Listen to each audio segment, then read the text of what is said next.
Shalom saudara yang dikasih Tuhan. Senang kembali berjumpa dengan saudara dimanapun saudara berada. Saya Henry Indrawan dalam program saya Christ Call of Fire, panggilan iman pada Kristus dalam roh dan jiwa.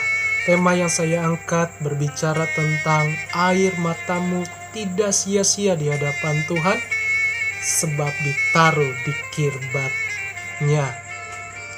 Dan air mata juga sebagai lambang kesetiaan Tuhan, karena Tuhan tetap mengasihi kita, Tuhan tetap mendengar setiap doa-doa kita. Kita mau melihat sebuah cuplikan mengenai atau contoh dari hewan tiram, dan hasil dari tiram tersebut menghasilkan mutiara-mutiara yang nilai harganya cukup mahal. Selamat mendengarkan, Tuhan Yesus memberkati. Haleluya.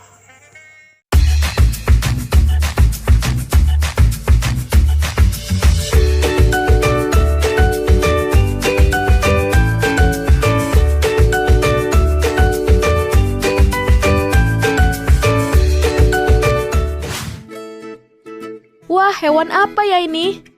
Loh, kok ada mutiaranya? Oh, ini tiram mutiara, friends. Kalian sudah pernah melihatnya belum? Tiram mutiara atau kerang mutiara merupakan hewan tidak bertulang belakang dan bertubuh lunak. Tiram ini juga termasuk salah satu biota laut yang hampir semua bagian tubuhnya memiliki nilai jual. Wah, kalau begitu, hewan ini juga bermanfaat bagi kehidupan kita ya, friends. Tiram membentuk mutiara atas respon pembelaan diri dari objek asing. Proses pembentukannya bermula ketika pasir, parasit, atau material organik lainnya menyusup masuk dari cangkang tiram yang terbuka. Objek asing tersebut kemudian mengenai bagian mantel tiram, yakni lapisan yang melindungi organ dalam tiram. Lalu, tubuh tiram pun mendeteksi objek asing ini sebagai ancaman, sehingga mantelnya menghasilkan lapisan yang disebut nekri. Zat nekri inilah yang akan menyelubungi objek asing tersebut hingga menjadi mutiara. Zat nakri sendiri terdiri dari kalsium karbonat, protein konsin, dan perlusin yang berfungsi sebagai lem yang merekatkan. Zat ini kemudian digabungkan dengan lapisan-lapisan yang hampir transparan dan menjadi mutiara yang berkilau. Seiring berjalannya waktu, lapisan nekri akan terus terbentuk dan memisahkan dari bagian tubuh tiram. Hal ini membuat tubuh tiram juga menjadi salah satu faktor pembentuk mutiara, friends. Saat ini, banyak tiram mutiara yang diternakan untuk menghasilkan mutiara karena harga jualnya yang sangat tinggi. Namun, tiram liar yang menghasilkan mutiara secara alami di alam bebas lebih memiliki nilai yang tinggi, friends. Sebab mutiara alami lebih jarang ditemukan. Mutiara dari tiram ini biasanya digunakan sebagai perhiasan yang memiliki rupa yang cantik dan berkilau ya, friends. Puji Tuhan, saudara, kita bisa belajar dari cuplikan video tersebut mengenai tiram, di mana tiram mengeluarkan cairan dari tubuhnya dan juga dari air matanya sebagai pelindung bagi tubuhnya, karena hewan ini tidak punya kaki dan juga tidak punya tangan untuk mengusir atau melawan setiap musuh yang masuk ke dalam karam tersebut. Dan cairan itu atau zat itu disebut namanya nakri, pelindung tubuhnya dari segala serangan. Dan dalam proses pembentukan selama 6 tahun bahkan lebih, maka terbentuklah sebuah butiran-butiran mutiara, dan mutiara itu memiliki nilai jual yang cukup mahal. Dalam hal ini kita belajar bahwa mungkin doa kita sudah banyak mengeluarkan air mata seperti contoh tiram tersebut. Sudah bertahun-tahun mungkin kita belum dijawab atau belum mendapatkan jawaban doa atau pertolongan. Tapi percayalah bahwa segala sesuatu indah pada waktunya, sehingga kita akan melihat kemuliaan Tuhan, pertolongan Tuhan, dan kita akan bermegah di dalam Tuhan. Puji Tuhan, sebelum kita mendengar renungan firman, terlebih dahulu kita berdoa. Haleluya. Tuhan Yesus yang baik, terima kasih buat kebenaran firman-Mu yang akan kami baca dan akan kami pelajari, bahwa setiap air mata kami, sekalipun sudah bertahun-tahun berdoa dengan tulus hati, dengan kesungguhan, pasti hasilnya akan dijawab Tuhan, sebab Tuhan menampung di kirbatmu ya Bapa. Terima kasih Tuhan, biarlah lewat YouTube ini siapapun mereka yang mendengar diberkati Tuhan, dijamah hatinya, dan kami memiliki pengharapan, kekuatan yang baru dari Roh Kudus. Urapi hambamu, urapi firmanmu. Haleluya, amin. Mari saudara kita buka Alkitab kita atau dari handphone dalam kitab Mazmur pasal 56 ayat 1 sampai ke 10. Judulnya adalah kepercayaan kepada Allah dalam kesusahan. Untuk pemimpin biduan menurut lagu merpati di pohon-pohon tarbatin yang jauh. Miktam dari Daud ketika orang Filistin menangkap dia di Gat. Kasihanilah aku ya Allah, sebab orang-orang menginjak-injak aku sepanjang hari, orang-orang menghimpit dan orang-orang memerangi dan menghimpit aku. Seteru-seteruku menginjak-injak aku sepanjang hari, bahkan banyak orang yang memerangi aku dengan sombong. Waktu aku takut, aku ini percaya kepadamu, kepada Allah yang firman-Nya kupuji, kepada Allah aku percaya. Aku tidak takut apakah yang dapat dilakukan manusia terhadap aku. Sepanjang hari mereka mengacaukan perkaraku, mereka senantiasa bermaksud jahat terhadap aku, mereka mau menyerbu, mereka mengintip, mengamat-amati langkahku, seperti orang-orang yang ingin mencabut nyawaku. Apakah mereka dapat luput dengan kejahatan mereka? Runtuhkanlah bangsa-bangsa dengan murka-Mu, ya Allah, sengsaraku Engkaulah yang menghitung, air mataku Kau taruh ke dalam kirbat-Mu. Bukankah semua telah Kau daftarkan? Maka musuhku akan mundur pada waktu aku berseru. Aku yakin bahwa Allah memihak kepadaku. Haleluya. Ini adalah seruan Daud, di mana Daud mengalami kesengsaraan, tekanan hidup dalam perikop ini. Dan dikatakan air mataku Kau tampung di kirbat-Mu. Menurut Kamus Besar Bahasa Indonesia, kirbat adalah pundi-pundi yang terbuat dari kulit atau tempat air susu, anggur, dan sebagainya. Dan juga menurut penjelasan dari Bapak Bambang Kristanto Sitompul SSI, Kabid Museum Lembaga Alkitab Indonesia, dia mencatat bahwa ada tradisi dari Timur Tengah, dari zaman perjanjian lama, di mana budaya untuk mengingat mereka yang sudah meninggal ditandai dengan mengeluarkan air mata, mungkin dilap dengan sapu tangan, lalu mereka tampung sebagai pengingat orang-orang terkasih yang sudah meninggal sejak dahulu. Dan ini juga menunjukkan rasa sedih dan duka. Inilah yang mereka lakukan, atau tradisi ditampung di sebuah kirbat. Bahkan juga tradisi ini bukan hanya bagi orang Israel, namun hampir seluruh daerah Timur Tengah menggunakan tradisi tersebut.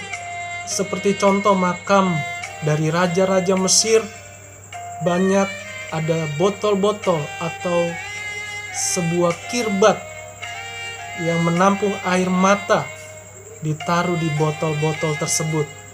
Dan ini juga mengingatkan dari kisah Mazmur pasal 56, di mana Daud dalam keadaan atau kondisi yang tertekan, kesusahan, dan juga apa yang begitu dia alami, rasanya seperti tidak ada pertolongan.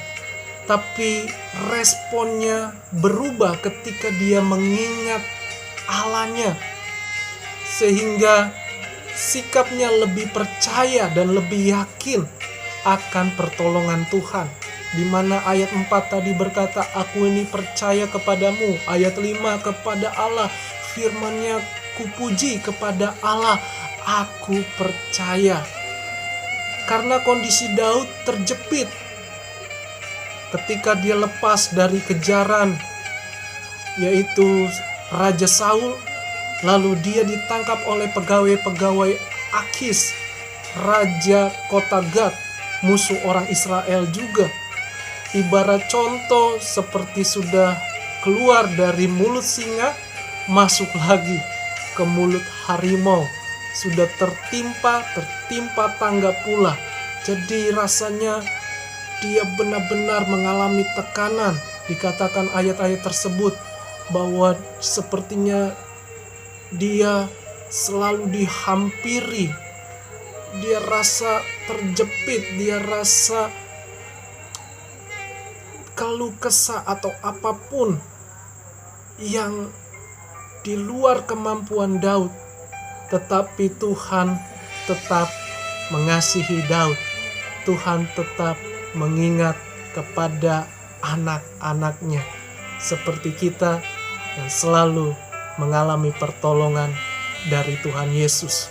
Saudara, ketika kita baca firman Tuhan Mazmur ini, kita sangat diberkati karena Mazmur ini berbicara tentang pujian, tentang pertolongan Tuhan, sehingga hati kita meluap mazmur, selalu mengucapkan pujian-pujian karena kasih setia Tuhan, di mana dia dikejar-kejar oleh musuh seteru-seteru, bahkan nyawanya menjadi taruhannya.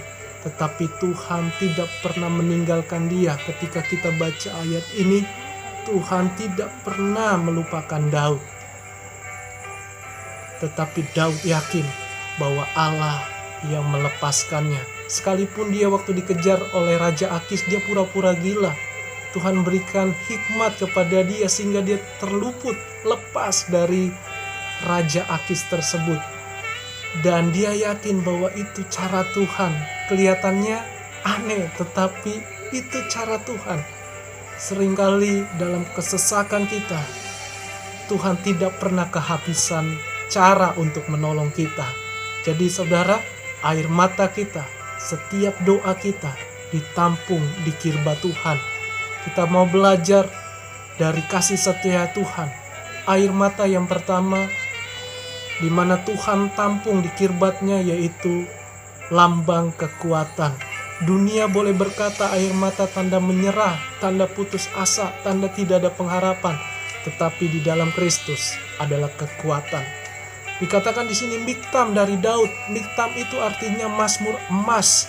Dalam bahasa Yunani disebut Septuaginta atau stelogram, yaitu tulisan yang diukir dalam sebuah prastasi atau monumen.